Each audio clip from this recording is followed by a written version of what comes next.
let's pick up here where we left off. There's not that many slides. And then, as always, I'll give everybody a few minutes to pack up and leave if they want, and then we'll go through the problems. So we're talking about the bank reconciliations. So just as a refresher, the bank reconciliations explain, a bank reconciliation explains the difference between the cash reported on the bank statement and the cash balance on your company's books. So remember how we saw the comparison of you have a balance per bank and a balance per book. And there's different types of items that impact either the book or the bank. So notice how all of these are sort of entries that the bank has made that we haven't yet recorded. Therefore, these require adjusting entries. So these reconciling items, we actually have to book journal entries, right? Because if we're getting a difference because we didn't book interest or because we didn't book the service charges from the bank, well, those are actual costs or revenues, and we have to record them. Okay. The differences on the bank side do not require us to make any adjusting entries, because the reason we have a difference in the first place is because we made the entry already. We're correct. I mean, as long as the numbers are correct, like we received the cash or we've paid the check or whatnot, right? It's the bank hasn't caught up to us yet, because until the check is cashed, they don't know that it's outstanding. So reconciling items on the bank side do not require an adjusting entry.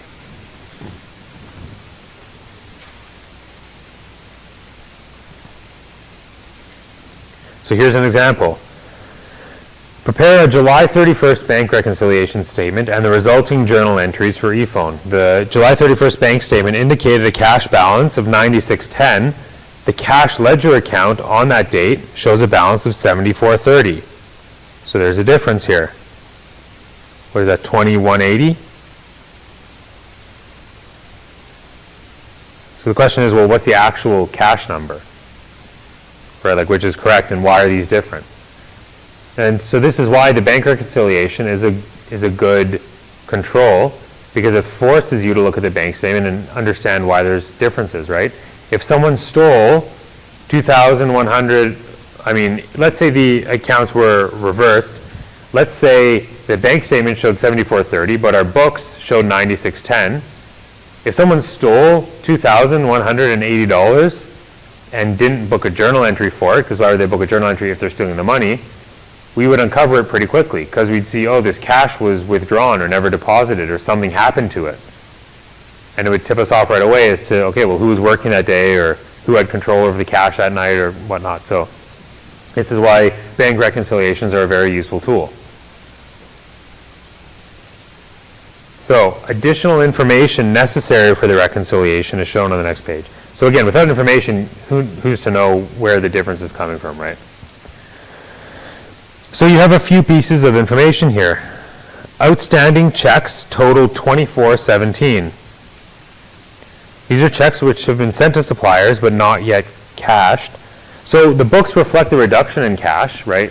When we printed that check, the journal entry in our system was credit cash, debit AP. The bank, because we haven't either mailed them yet or the customer or the suppliers haven't cashed them yet, the bank doesn't know that that money should be withdrawn from our account.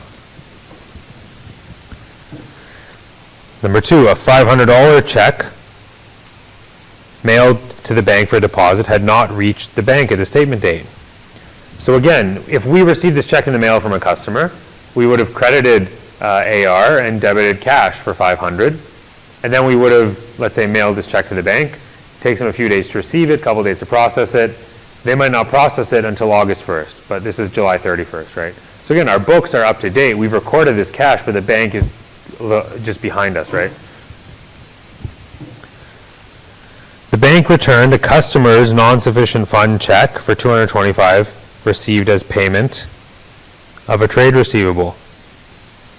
So in this case, a customer paid by check. Now again, this is a little facetious because no one pays in check anymore, right? Like it's all online, especially if it's a customer for a small check. Like no one carries around a checkbook with them. But So in this case, we had cashed the check with the bank, and the bank said, well, no, the customer actually doesn't have, or that person doesn't have $225 in their checking account. So the check bounced. So we're now out of pocket $225. We didn't know that, right?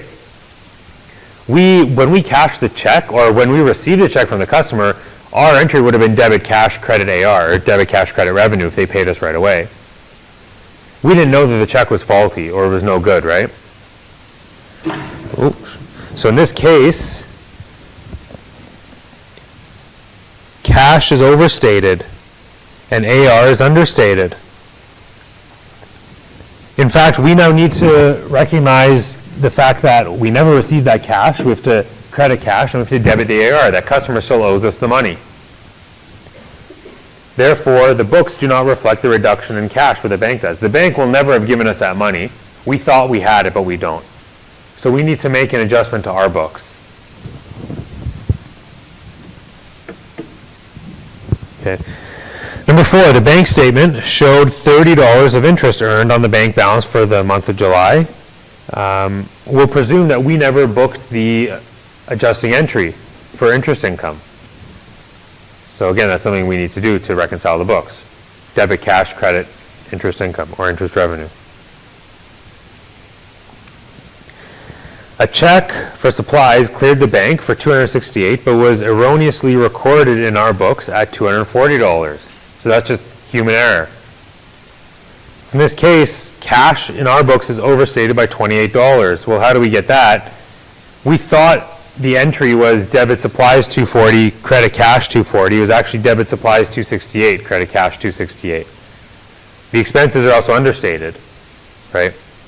The bank has a correct amount, but our books do not.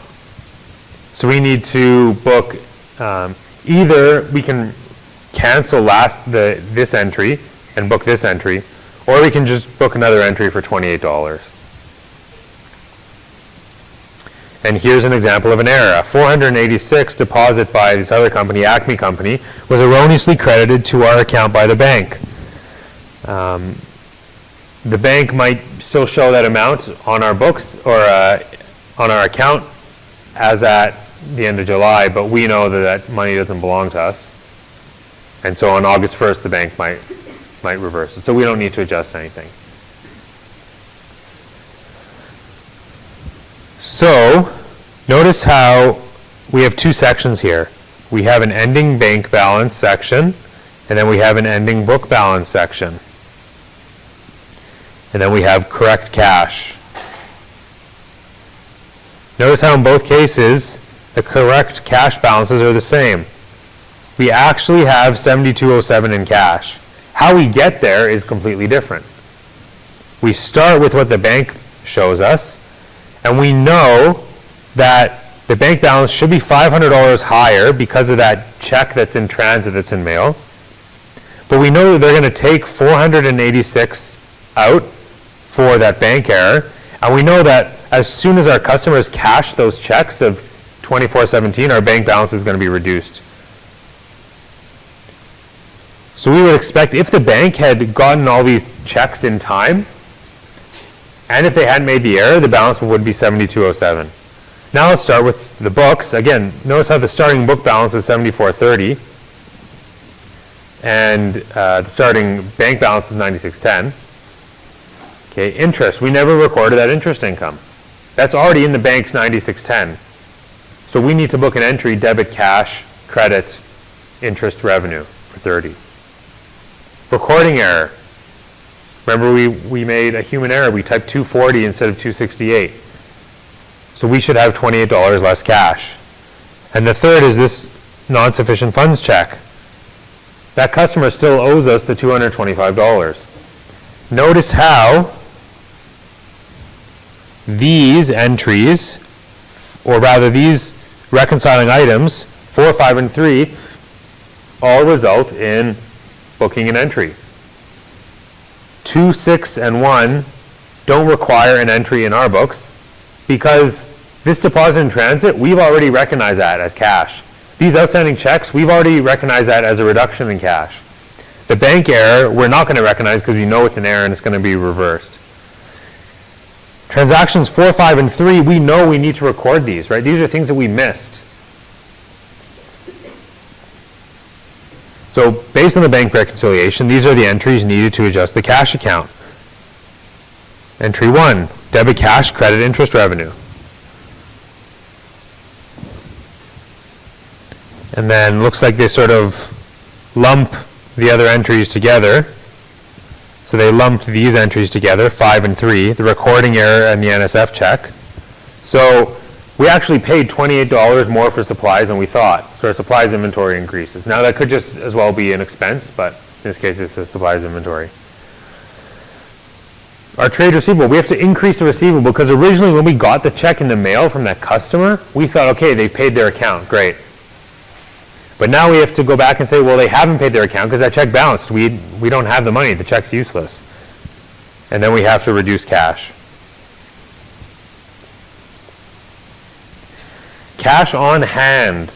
So cash on hand is exactly what it sounds like. It's going to be cash in your wallet, cash under your mattress, whatever it is. Usually companies keep a small amount of cash on hand just to facilitate purchases, anything the cash register, little stuff like that. The thing is, this won't appear on the bank statement. The bank doesn't know that you have $100 in your pocket, right? But it's still cash. So you need to be sure to include the cash on hand in the overall cash balance.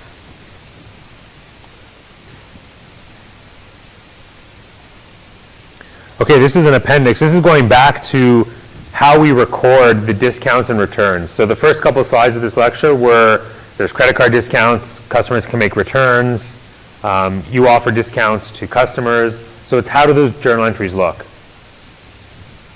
So here's an example. On January 2nd, a Decker's factory store credit card sales were $3,000. The credit card company charges a 3% service fee.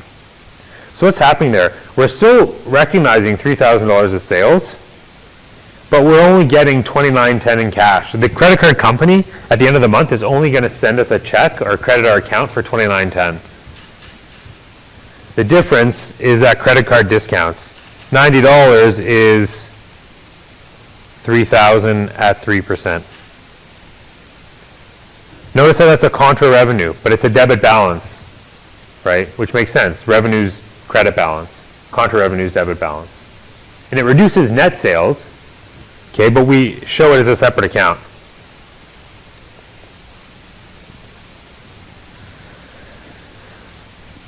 Recording discounts and returns. On January 6th, Deckers sold $1,000 of merchandise on credit with terms of $210, net $30. So prepare the journal entry at the time the sale was made. Well, that's your standard entry. There's nothing new here. Debit AR, credit, sales revenue for $1,000. The difference comes in when the customer pays. If they pay in 10 days or in 30 days. On January 4th, okay, so let's look at the date this was made. On January 6th, the sale was made. So 10 days is January 16th.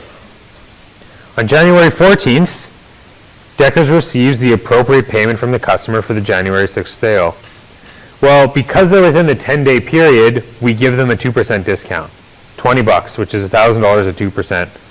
Which means they only pay us $980 in cash. Okay. We still credit their account for $1,000. We still credit the AR because they don't owe us anything else because we're giving them a $20 discount. And then we recognize a debit to the sales discount account, which is contra revenue. Again, debit balance. Now here's an example of if the customer remits the appropriate amount on January 20th instead of January 14th, well, the sale was made January 6th. So this is plus 14 days. So they're outside of that 10-day discount window. And this is the standard entry, debit, cash, credit, AR. They pay us the full amount.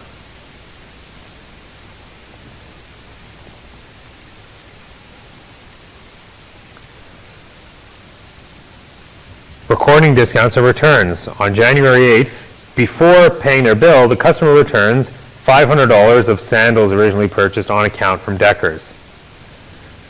So they might have returned it because it wasn't the color they ordered, they were damaged, whatever it was. So rather than debiting revenue and crediting the trade receivable, we still credit the trade receivable. We say, all right, you don't owe us that money, that $500 anymore, because you sent that merchandise back. But we debit the sales returns and allowances account, which is also the contra revenue, rather than debiting the revenue account. Fundamentally, we're getting to the exact same place. We just want to show the detail. So we want to have this separate detail for accounts for sales returns and allowances, sales discounts, and credit card discounts.